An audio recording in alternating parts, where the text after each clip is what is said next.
नमस्कार. आज आपण बक्षीसपत्र गिफ्ट डीड या विषयावरती बोलत आहोत. गिफ्ट डीड हे खूप महत्त्वाचे डॉक्युमेंट आहे. जसं शेल डीड आहे, ट्रान्सफर डीड आहे, तशा पद्धतीने गिफ्ट डीड आहे.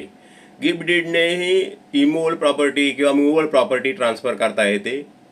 ज्यावेळी एखादी इमूव्हेबल प्रॉपर्टी स्थावर मालमत्ता ट्रान्सफर करायची असेल गिफ्ट डीडने, तर त्या केसमध्ये जर ब्लड रिलेशनमध्ये ट्रान्सफर करत असू आपण, तर त्या केसमध्ये तुम्हाला स्टॅम्प ड्युटी हे नॉमिनल भरावे लागते.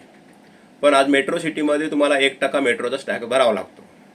आणि जर तुम्ही अदर दॅन ब्लड रिलेशन एखाद्या व्यक्तीला ट्रान्सफर करत असाल किंवा बक्षीसपत्र करून तुम्ही एखाद्या संस्थेला जर ती स्थावर मालमत्ता गिफ्ट करत असाल, तर त्या केसमध्ये तुम्हाला व्हॅल्युएशनच्या नुसार स्टॅम्प ड्युटी भरावी लागते.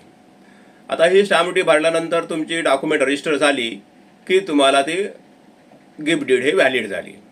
तर गिफ्ट डीडचा असा इफेक्ट असतो की जसं तुम्ही सेल डीडने किंवा ट्रान्सफर डीडने एखादी स्थावर मालमत्ता एखाद्याला दिली, तर ती जशी त्याच्या नावावर इमिजिएट ट्रान्सफर होते, त्या पद्धतीनेच गिफ्ट डीड केल्यानंतर तुम्ही तुमचं फ्लॅट किंवा एखादी प्रॉपर्टी किंवा बंगलो हे इमिजिएट ट्रान्सफर होतं.